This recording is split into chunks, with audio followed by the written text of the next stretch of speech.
So hi and welcome everyone to today's webinar. Today we're going to talk about lessons learned on the path to net zero, where we have 3 normative customers with us who's going to guide you through their experiences, learnings, and journeys. We very much look forward to that. I'm Cassandra Julin. I'm head of PR and communication at Normative, and I will guide you through this session today. So before getting started, a couple of housekeeping rules. This webinar is recorded, so it's available afterwards. For questions to our panel or to Normative, use the Q&A function. And after the webinar, we'd very much like you to stay on for just 30 seconds to help us improve by taking 3 quick questions in a survey. We'll also have our colleague with us today, Evan, who's going to be in the chat to help you with links and guide you through finding stuff that might be useful for today's discussion. So our agenda today, we have with us Justice Nutakor. He's Sustainability Coordinator at Reform. We have Osvor Brinnell. She's Head of Communication and Sustainability at Assemblin. Jane Higman, Graduate Research Engineer at MTC. And we have Asna Dodi, Climate Strategy Advisor from Normative. So before going any further, let's start today with a quick poll. Do you measure your carbon footprint? Let's see if we can get the little box up. So it's yes, no, or I don't know.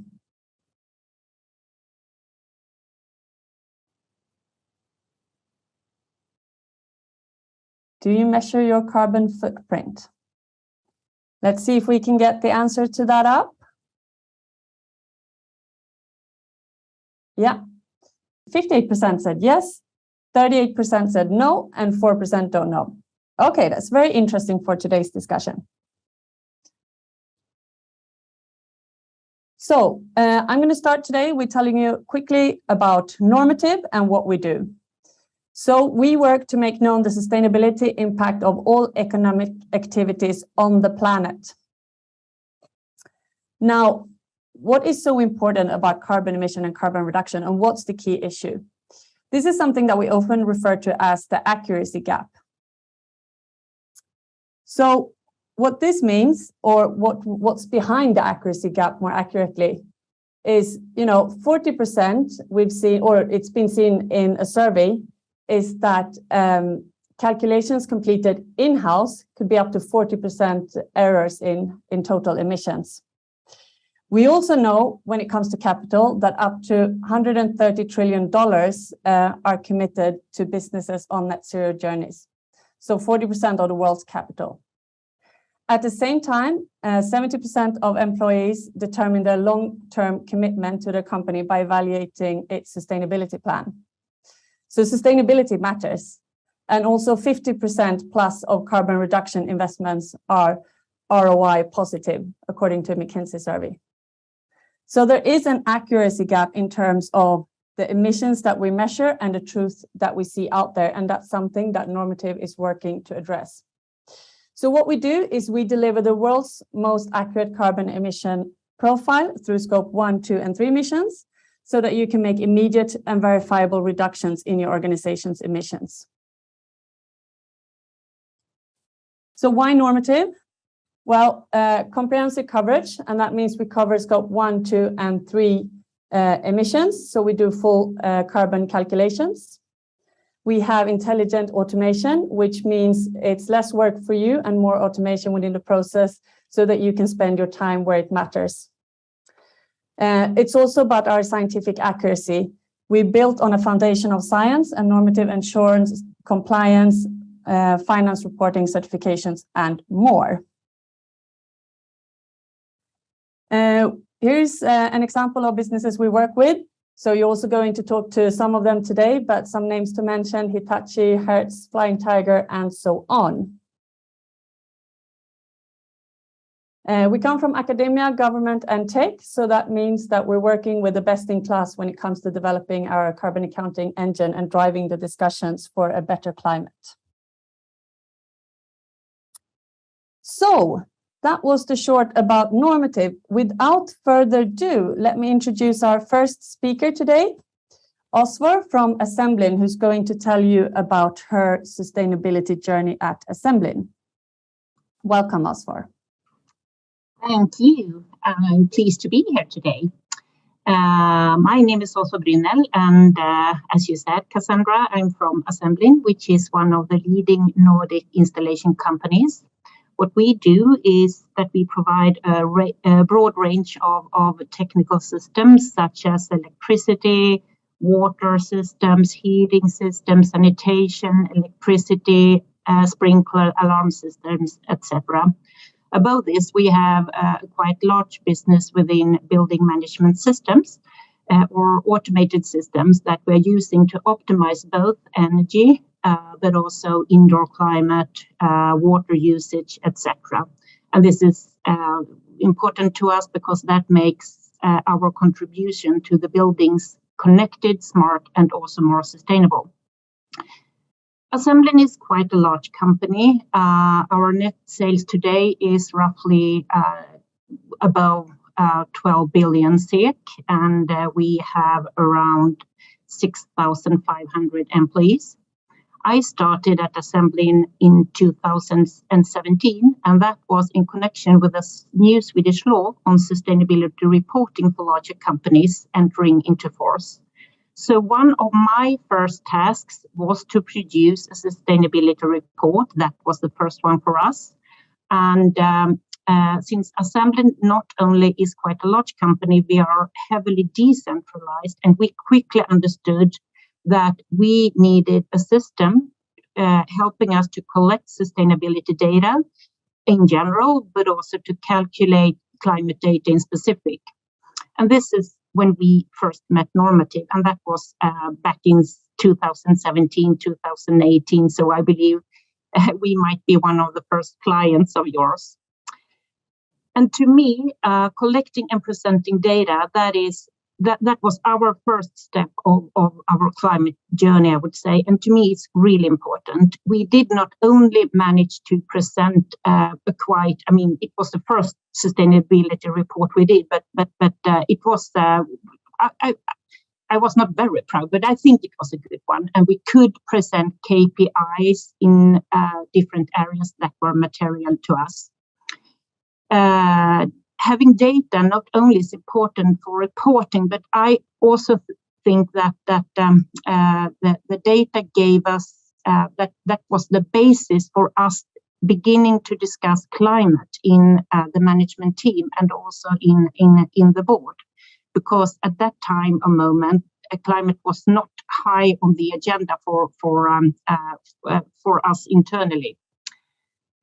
So the next step we did was when we had the data and we could measure, we could analyze it, we could discuss it. And I think that together with climate change analysis we conducted, it was inspired by the TCFD framework, if you are familiar with that. That gave us a really important discussion in the board. So the next step, I think that was in 2020 or something. Then we have a discussion about climate strategy in the board. And I was so proud of that when the board decided to go for this strategy, which I suggested, and that included climate neutrality within 2040. So I think that was crucial for having this discussion in the board. One problem with the climate issue, though, I must say, is that it's so abstract and long-term. And in order to grasp it and to make it, to be able to work with it, you have to be more concrete. So the next step we took was to launch a climate agenda with sub-goals and more concrete action plans, so we could focus on the climate internally. And one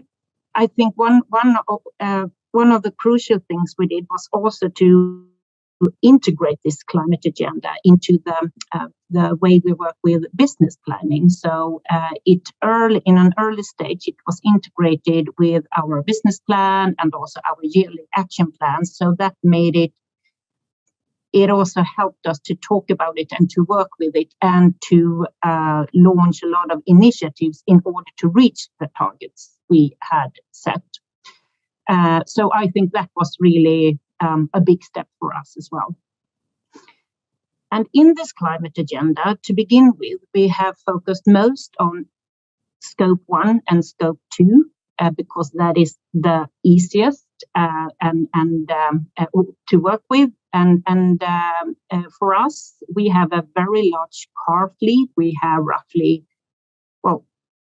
3,500 vehicles or something like that. So that is something we have been focusing on a lot. Of course, that comes with some problems. It's not easy to change a big car fleet like that. One problem is that, of course, you need the infrastructure and charging possibilities.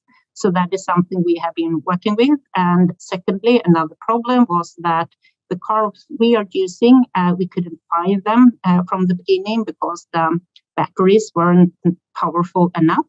This is not the case anymore. Now we do have cars which suits us, but as I guess you know, before when you have waiting for a car takes some time from ordering to delivery. That is a problem nowadays, I think, for everyone. So we are slowly but surely making progress, but I think one of the lessons learned from our journey is that climate change takes time.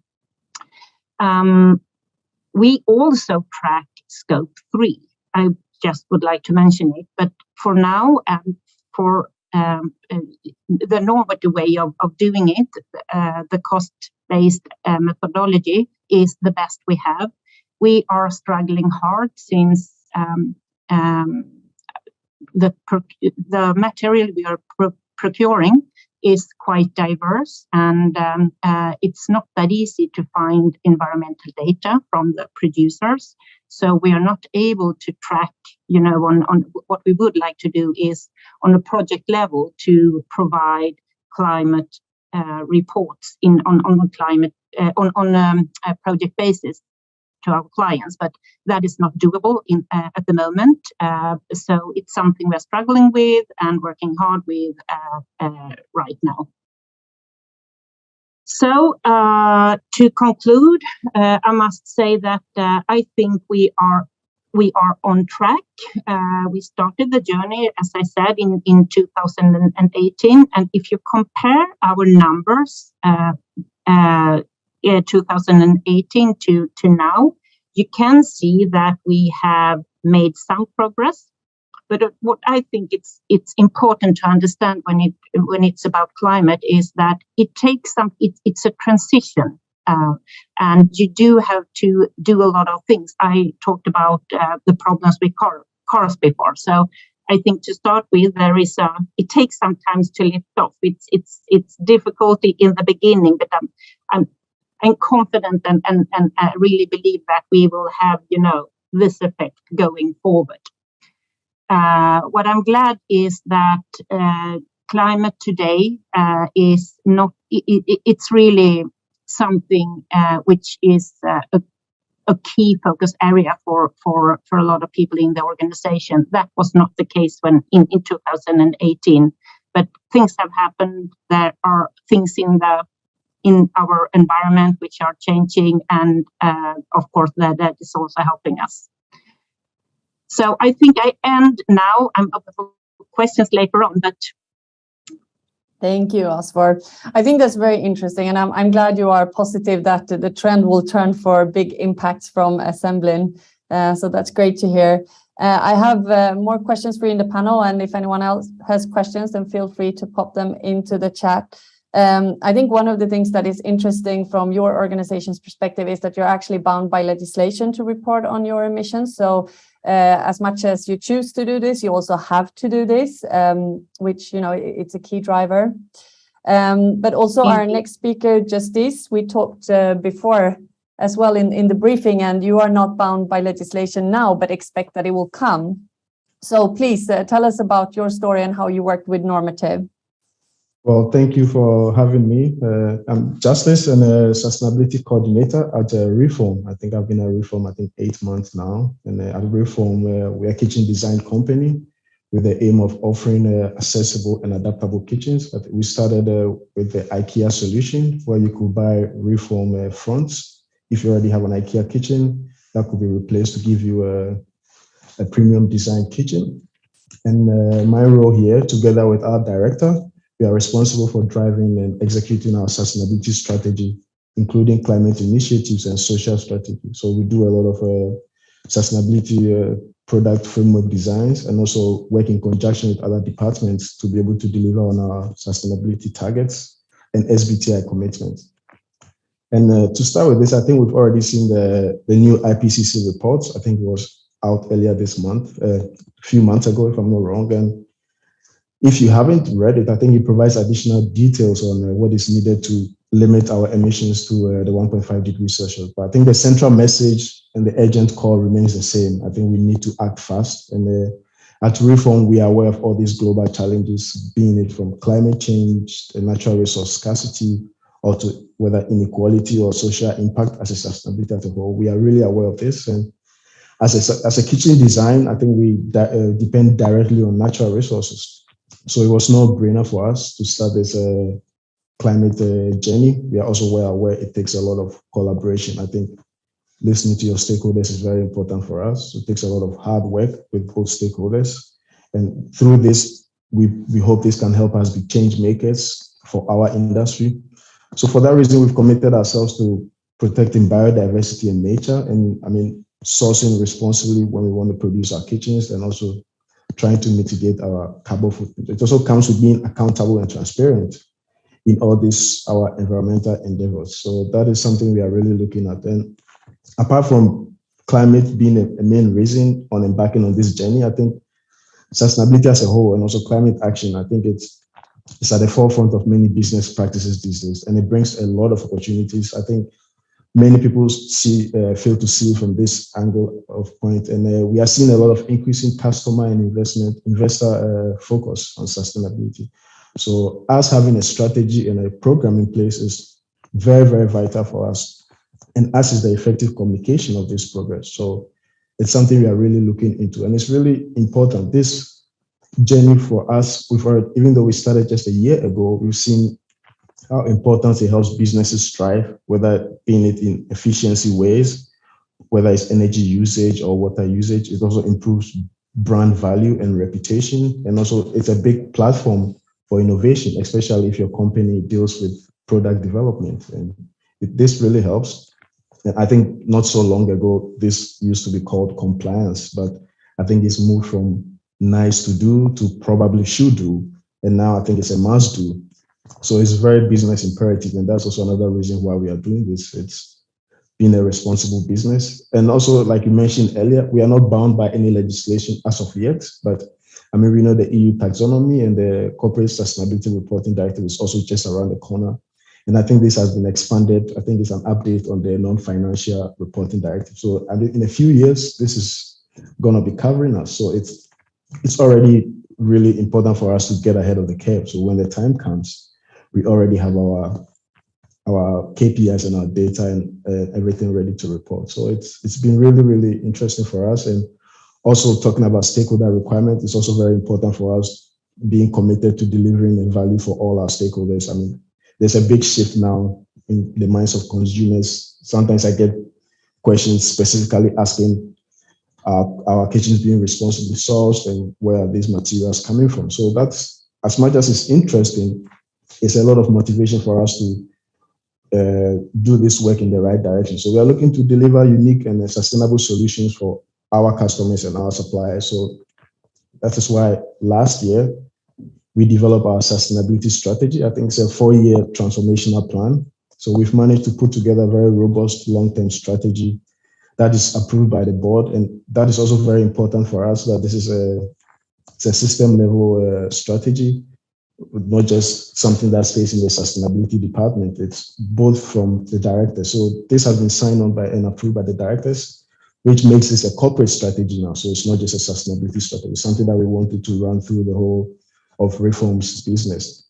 And a corporate strategy against climate change, I think we can all agree, requires first and foremost reliable data. So that is where Normative comes in. And we are really happy to work with Normative because at Reform, we are really extremely data driven. So for this reason, it was very important for us to, together with Normative, calculate our carbon footprint. And I mean, we can't speak of our impact if we don't have a baseline. So this has allowed us to calculate our historical emissions, our present emissions, and in the coming years, our future emissions as well. So, I mean, mapping this has allowed us to know our hotspots and which kind of categories of our hotspots we have to act on. So it's been really important. And through working on Normative, we've been able to have our science-based target initiative validated and approved. So that is one achievement we are really happy about, because it's a huge step for us, knowing that we are committing to limit our global warming temperatures to science that is required by the 1.5 degrees. So I think we are just proving to our industry and our society that it's being building a sustainable future. We all have to make sure we are aligning ourselves to the 1.5 degrees Celsius as stated by the Paris Agreement. And I mean, there are a lot of things we are planning to do to work on these strategies, and even the science-based targets. We've committed to reduce our scope 1, 2 by 42% by 2030. And I think scope 3 is not part of the science-based targets, but we've aligned with our key partners in our supply chain to reduce these emissions by 30% also by 2030. So it's also been very helpful to secure investors for us. We recently got some new investors, and this was a very important factor also in signing them on board. So it's not just a nice to do thing now when it comes to taking climate action. I think it's a system level thing we have to look at. And so what are we planning to do with all these strategies and all these science-based target emissions? I think there's a lot. I think these days people talk about, in Reform especially, we want to invest in nature-based solutions. I mean, we want to protect, restore ecosystems. It's a societal change. It's a policy and a culture.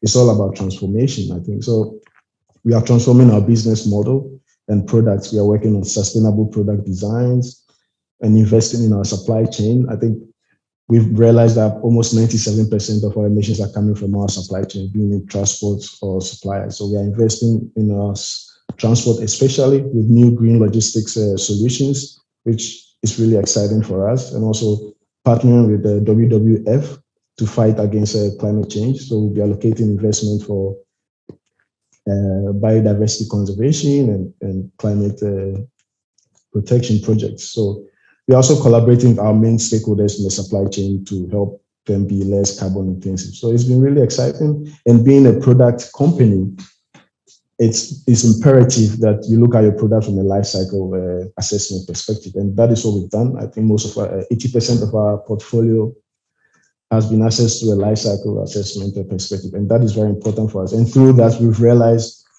which of the life cycle stage is most carbon intensive. And it's helped us make venture into a lot of partnerships. I mean, taking the worst case scenario, we've realized the end of use of most of our kitchens has the most emissions. So how do we make it? And that's where some of our circularity pillars come into this. So we are trying to get a credit-to-credit certification, partnering with other stakeholders in our major markets, where depending on the condition of our kitchens, we have partners who will come for these kitchens, either resell them or remanufacture them or use them for something instead of them ending up in the landfill. So this has been an important journey for us. And I mean, we can't go without saying there's a lot of challenges that come with this. We all agree. We are also the first to acknowledge that we are on a journey, like Aswell said. So it's a path for us, a path we are committed to, and we are trying to get smarter every year. This is our first year, and we've been able to calculate our emissions, scope 1, 2, and 3, thanks to Normative. I mean, scope 3, like Aswell said, it's always hard. Not only is if you're able to start with your spend base, that is also good. But thanks to Normative, we have a hybrid system because we are able to get activity data from some of our scope 3 suppliers. So they are able to give us a spend base, a hybrid of a spend base and activity data calculations, which is really, really nice.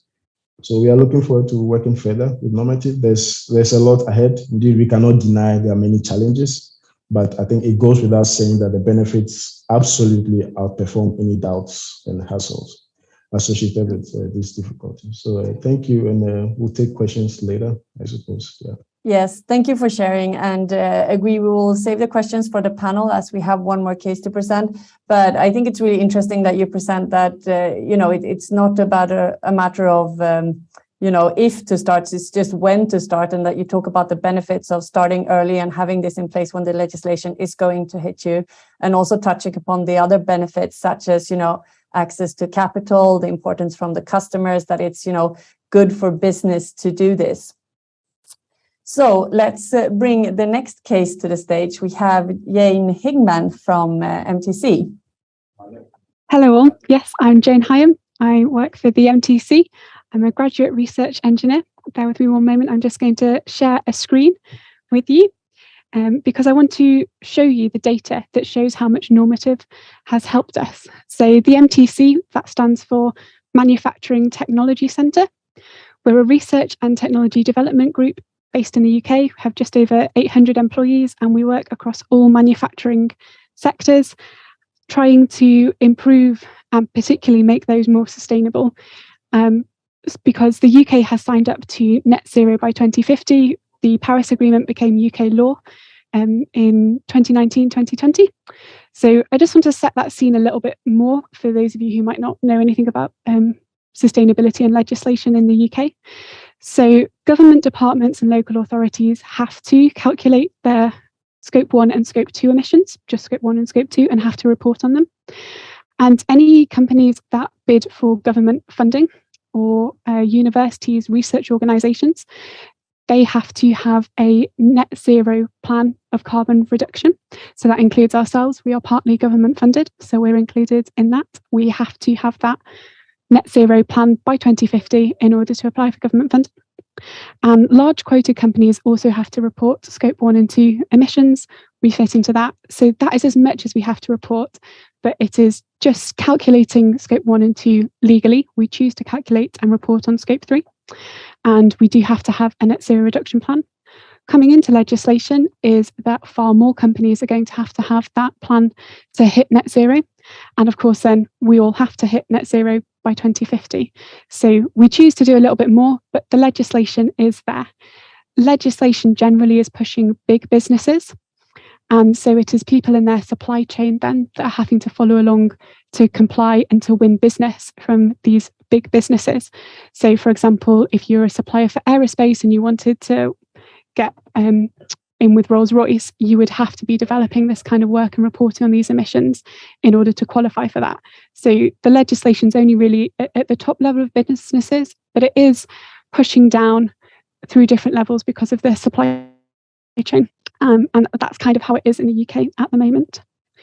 As the MTC, this is what we look at. We are really trying to be careful, and I know this has already been mentioned, to think beyond just climate change and just carbon. We want to consider biodiversity, we want to consider our land use and our water use, and make sure that we don't introduce a change that reduces our greenhouse gas emissions, but would negatively affect another planetary boundary.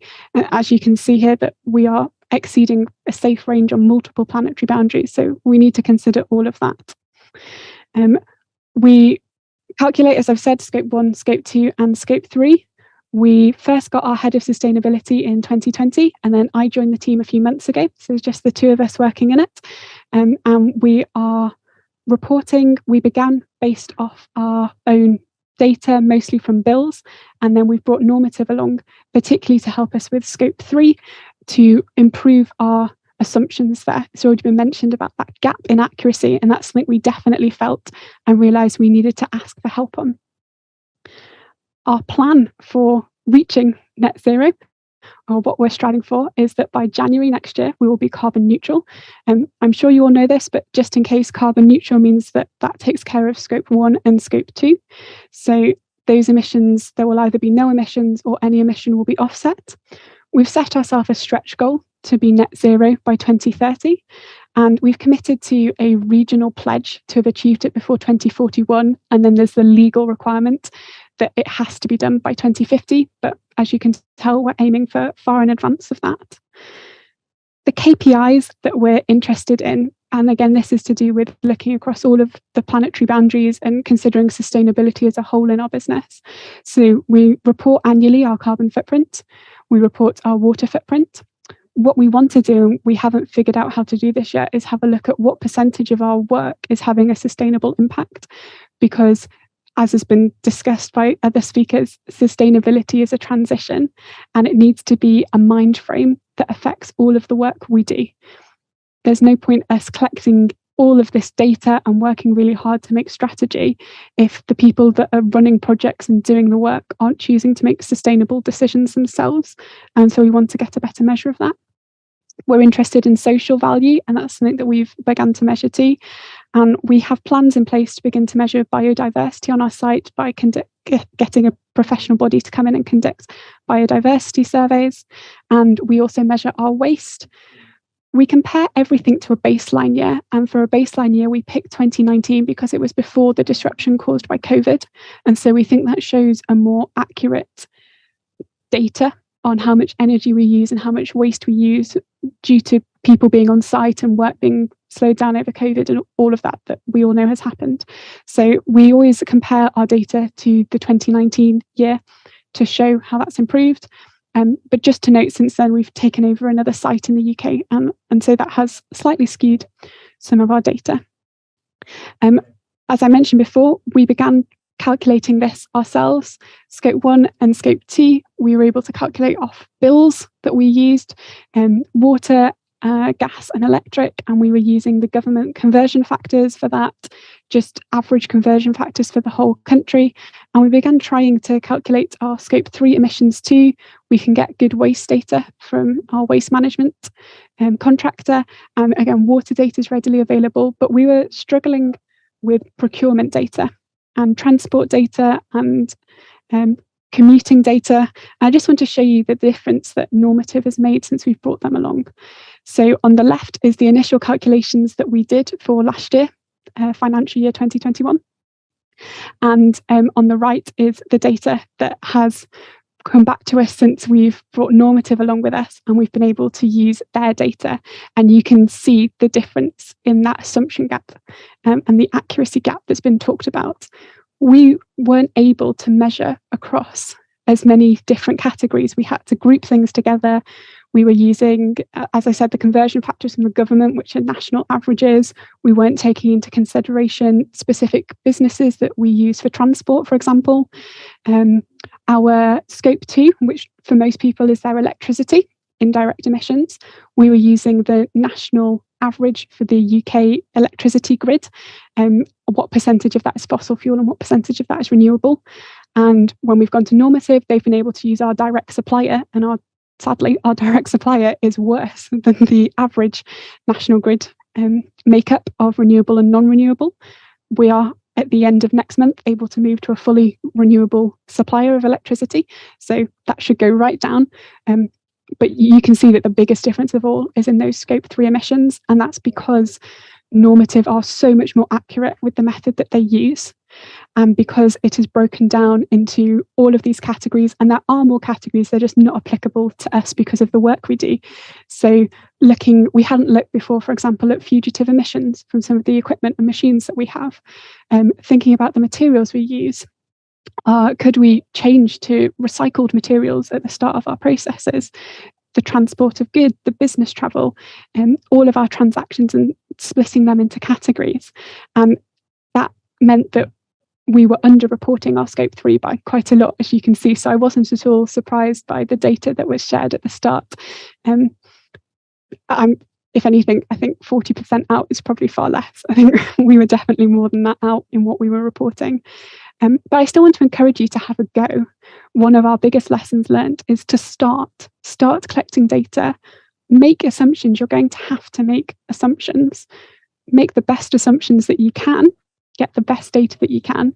But our lesson is to admit when you need someone to come in and reach out to Normative, we would recommend, because of how accurate they are, and get that help to improve the accuracy and to be able to report better. It's only as we get better data that we can then make the correct changes. And it's not just the accuracy that Normative have helped us with. I want to show you this. This is some snapshots from the dashboard that we get from Normative. So you can see that for us, most of our footprint is all to do with scope 3. That's because we don't produce a product. We do research projects and technology development. So we very rarely actually have a physical item at the end that is then going to go to landfill ultimately. So we're able to look at actually what is contributing to our scope 3. You can see that it even goes down to which of our suppliers are resulting in our biggest footprint. So we can target which areas of the business are buying from those suppliers. What products are we buying, or who are we transporting goods with? What's happening? What do we need to work on to be able to reach net zero? Because scope 3 is massive and it is difficult. It really is difficult. And we couldn't do that at all without Normative. It's being able to look at these and then target specific things, not just waste, which really was the only part of scope 3 we had any grip on beforehand. You can see from the pie chart at the bottom that for us, it's mostly what we're buying. We need to really look at what we're buying. Do we really need to buy it? Can we buy it made from recycled materials? What can we change? So there's going to be massive amounts of work going on there in culture shift. And we're hoping to use Normative to work with our supply chain in the future to improve this further, and to really get our scope 3 under control. But that's the difference that Normative has had for us, and the plan that we're taking towards net zero, hopefully by 2030, but definitely before 2050 to get all of that under control. I hope that's helped you. I think there's some more talking from Normative, but yeah. Thank you, Jane. That was very, very enlightening. And thank you for highlighting your journey on the accuracy gap and your learnings there in terms of how to address that. That's your story that we're hearing is not unique, as I'm sure you are aware that accuracy gaps exist in so many organizations. And again, that's also why Normative is so passionate about helping businesses, that we want to address this to make sure that we avoid greenwashing, we avoid presenting inaccurate or untruthful data. But we do have to get started, just like you're saying. So with that, we have 20 minutes for a bit of a Q&A and a panel. I see there are some questions coming in already. So Justice and Osvar, please join us together with Asna, who is our climate strategy expert here from Normative.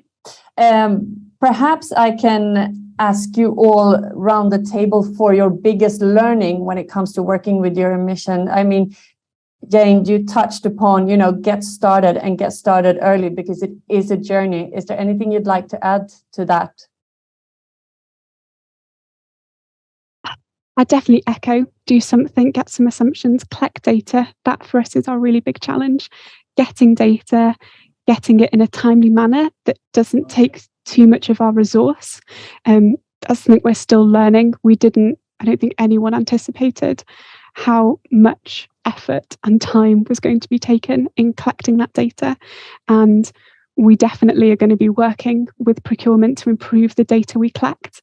So if there's somewhere to start, I'd say you can probably get pretty good estimates of scope 1 and 2 off your bills. So put the effort into getting good data on your scope 3 from your procurement, and Normative, the way that they split those up into all those categories, it tells us now we can see where that data is missing. So for example, we don't record which transport company delivers anything we order. And we're now realizing, that makes a really big difference. We need to collect that when we pick a supplier and ask who they're using, for example. Great, thank you. Osvar, from your perspective, what is the biggest learning that you've made along the journey?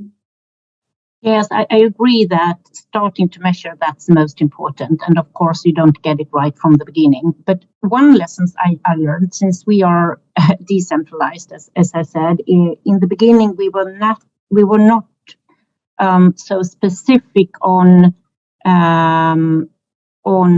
what way the business areas should report in, for example, when it comes to vehicles then.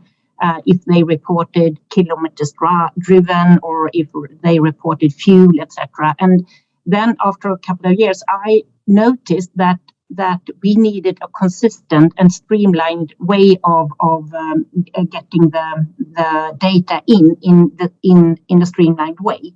So that, because I could see on the aggregated level that made a difference. So that's something I learned in the beginning. I was very like, well, you can choose whatever you like, what suits you best. But now we have decided on, okay, in the organization, let's do like this. So I think that made the accuracy even better. So that is something I could share. Yeah, and you and I talked about also the issue you had with terminology in scope 3, that right. Ended up being a massive challenge for you in terms of getting the accurate and correct data, that, you know, your suppliers were reporting different things. Well, they were reporting the same thing, but naming it different things. Right. That ended up a huge consequence for you. Yeah, that's right. So I think to streamline and to think about what data you, of course, the data you put in, you get what you, it's like always, crap in, crap out. So yes. The quality in the numbers is better if you think of defining the data you want from the beginning. Yes, thank you. And just this, from your perspective, what is the biggest learning on the reform journey? One thing we can all agree on, it's never too early or too late to start making a big impact on the planet. And I think our customers and suppliers are relying on us to help them make a difference. And I think it's always important to consider outsourcing expertise and third-party services. I think most of the expertise required to start this journey, I think, can be located or developed in-house, at least to some degree. But however, I think consultants play an important role. I mean, they possess specific expertise that, I mean, as a sustainability manager or specialist in-house, you might not have the time or expertise to do that. So this allows, I mean, programs to develop quickly and thoroughly. You know, you get your data measured, I mean, very well from the onset. Then you have the reliable data to work with, like you mentioned earlier, to avoid any unintentional greenwashing. So it's really important. And also getting the stakeholders involved from the onset. I think it's very, very important. It's listening to stakeholders at the very beginning, reflect back to them, and make sure the understanding is correct both ways. So it's very important when it comes to communication with sustainability and climate science. If the stakeholders are on board, you have your investment to start this journey, I think it's a win-win for everybody. So I think it's very important for these 3 points. Start never too early, never too late. Outsourcing the expertise when needed, and also stakeholder involvement from the beginning. I think these are 3 things we've learned through this journey, and I think it's very important everybody applies this. Yeah, thank you. Asna, we do have, I mean, we talked a lot about legislation, starting early. Legislation is coming in a lot of countries, already in place in some countries. It's constantly changing. And the one trend we do see is that there is more legislation in this area and not less. So that's the one thing we can be sure of. Just before I let you on the floor, Asna, I want to highlight that at Normative, we have a legislation tracker.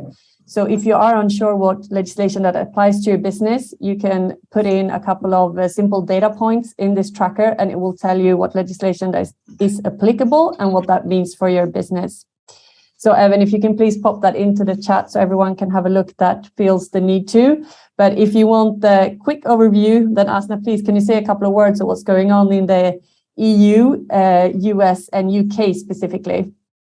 Definitely. I think just starting with the EU, we have the CSRD, Corporate Sustainability Reporting Directive, coming in which companies which are large companies, so either they have over 40 million euros in turnover or more than 250 employees or over 20 million euros in assets, would be required to report their scope 3 as well. And this is coming into force January 1st, 2024.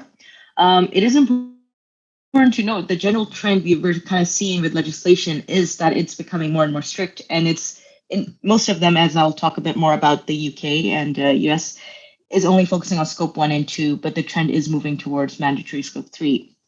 In the UK, we also have SECR, so Streamlined Energy and Carbon Reporting, which is similar to the CSRD, which I just explained in the EU. Currently, it only requires reporting scope 1 and 2, but it encourages scope 3 reporting. Similarly, there's also the Task Force on Climate-Related Financial Disclosures, in which it is mandatory to report scope 3 if the emissions are coming from materials. And generally, most of these legislations do start out with just scope 1 and 2 and do move towards scope 3. So as other speakers have also mentioned, it is good to kind of start early and be ahead of the game rather than trying to tackle this once all these new stricter legislations go into force. Thank you. So lots of questions rolling into the Q&A. So we can go around the table again. One of the questions, what is your main KPI and how have you worked to achieve it? And then has Normative helped? So kind of a threefold question. Let's start the other way around. So where did we end? Jane, do you want to start this time? Yes, I can do. So I think I shared a slide talking about our KPIs. We measure multiple. Yes. So we measure our carbon footprint in CO2 equivalent. We measure our water use in meters cubed. We measure our waste in tons. And then we have the other ones, which are a little more fluid, which is our social impact. It doesn't really have a unit. We just monitor in terms of money raised for charity, outreach, and we want to spread that to look at diversity and inclusion and biodiversity again, which we're working on, and projects that have sustainable outputs. So Normative have particularly helped with making our CO2e measurements far more accurate and helped by guiding us in the kind of data that we need to collect. And I think we could share too at making sure that it's all in the same unit, just like Asfa said, so that across the business, the data's there ready for us to collect. Excellent, thank you. Justice, from your perspective. Yeah, I think we also have a lot of KPIs on board. I think before you get your KPIs, I think it's very important to do your materiality analysis, and that's what you do with stakeholders to see, where the company is now and what is important to the company and also the stakeholders as a whole. And you come up with a bunch of KPIs and then you concentrate on what is important. And I think climate change and emissions reductions, I think that's our topmost material analysis KPI. So that's where we do our carbon reductions and carbon calculations. Then we also calculate our water usage, electricity usage, and waste. And then we also have our supply chain transparency. That is also another KPI, talking about our sustainability as a whole now and not just climate action. So supply chain transparency and streamline is also something that is very important for us. So we're looking to streamline our suppliers into being very less carbon intensive. And we also look at wood harvesting. I mean, we want to make sure, depending highly on wood, we want to make sure our wood is coming from a responsibly sourced supplier. So that is also another KPI we are really looking into. We also look at how healthy our products are, being a kitchen and living with a kitchen, being an indoor interior furniture. We want to make sure the chemicals in these materials that we use are fulfilling the requirements set by whether it's EU or the US CALP system. So these are, and so many other KPIs we look into. So and the one that Normative has helped us with is our climate emission reductions calculations. Thank you. Osvar. Well, within the social dimension, we track a lot of KPIs, but the most important ones within social, I would say, to us, since part of what we are doing is on construction sites, and that is considered as dangerous environments. So safety is super important to us as a company. So of course, different kind of injury frequency rates, that is something we are tracking, and also diversity and gender is the one we're tracking, and of course sick leave and so on. When it comes to governance, then we are mainly tracking the degree of completion when it comes to our code of conduct education, which we have. And when it comes to environment, water is not that relevant to us, but it's mostly climate, I would say, and CO2 emissions. And I've already said that we are tracking both scope 1, 2, and 3. We are reporting and disclosing the scope 1 and 2 result at the moment, but we're tracking them all. Thank you. We have a questions on Normative and our product and what reporting standards that Normative is compatible with. So Asna, if you want to address that question. So Normative does its calculations based on the greenhouse gas protocol. though that in turn makes it compliant with all these legislations which were mentioned. Excellent, thank you. And maybe you could dive a little bit more deep, also talking about the taxonomy and the kind of frameworks that that Normative covers. Yeah, so Normative kind of helps with SFDR reporting as well for large equity companies, as well as if you reporting and also keeping track of science-based targets. So Normative can help with those different frameworks as well. Thank you. A lot of questions jumping in here. How did you deal with costs incurred with calculating emissions? I don't know if anyone wants to jump on that one.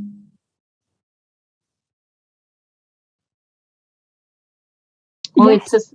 When it comes to the system, it's to us it's a central cost.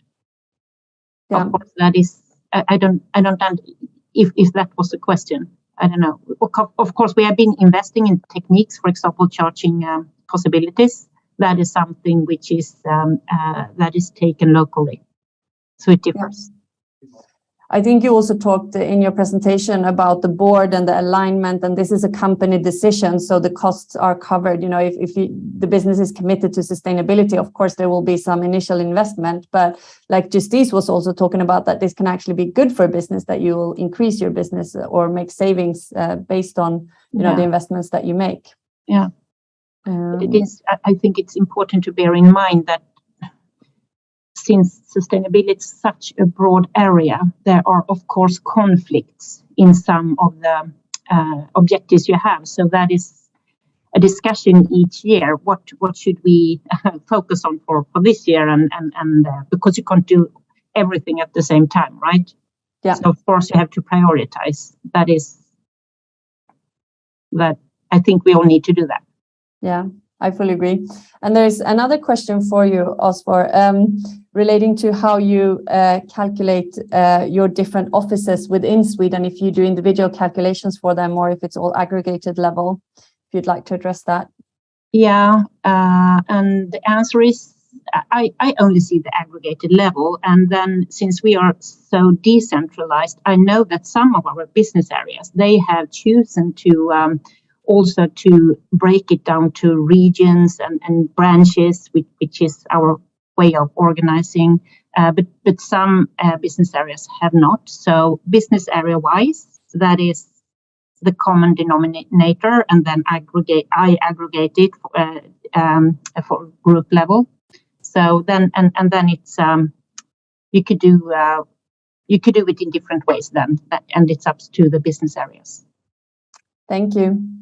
Time is flying when we're having fun, but before letting you go, I'd like one last questions to the panel, and that is, what is your main takeaway or kind of recommendations to businesses similar to your position that like to get started with measuring their emissions on what you learned on your journeys? So what's your main send-off to them? Oscar, you can start since you have the floor already. Yeah, you have to have patience, I think, but just go ahead and start digging where you are and focus on your, of course, you have to know what's most material to you and start there and then just go. Thank you. Justice. Yeah, I think I agree with Oswald. You just have to do it. You just have to start. I think and it doesn't matter if it's a spend based as a start. I think it's a way to, it gives you an overview of where you stand as a company before you are able to start with your activity based. And also, I mean, it's your baseline is very important. You need to get that baseline in. I mean, you need to know where your emissions and your hotspots are. It's very, very important to do that. I mean, the frustrations will come, so you just have to learn to keep your head above water. I mean, it counts with, data availability and stakeholder engagement, but you need to learn to be able to listen and keep a cool head, because it's head above the water, definitely. Yeah. Jane. Start. You will figure out very quickly what you don't know and what you need to know. Until you start, it feels overwhelming because you don't know what you know and you don't know what you don't know. So start calculating things, use your bills, use the data you have. You'll see what data you need, Don't be afraid to ask for help. Reach out. There are companies that can help you. There are data sets available to you. Just to touch on that cost question, you can't afford not to. You really can't afford not to. Yes, it might take a full person or 2 full people or even more full time to work on this kind of thing. But we have to keep it at that 1.5 degrees, don't we? And there's legislation in place, even if you don't want to, you're going to have to. So start, you'll figure out what you don't know. It does take time and patience. But as you start, it becomes clearer, the questions that are still there and the gaps that you need to collect. I love that. Can you afford not to? Before jumping off, please stay to make our questionnaire. It's 3 simple questions. It will take you 30 seconds so we can improve our webinars going forward. Thank you so much for everyone joining. Thank you to our panel. If you'd like to know more about Normative, go on to normative.io and book one of our experts to find out more. And with that, I'd like to wish everyone a fabulous day. Thank you. Thank you. Thank you.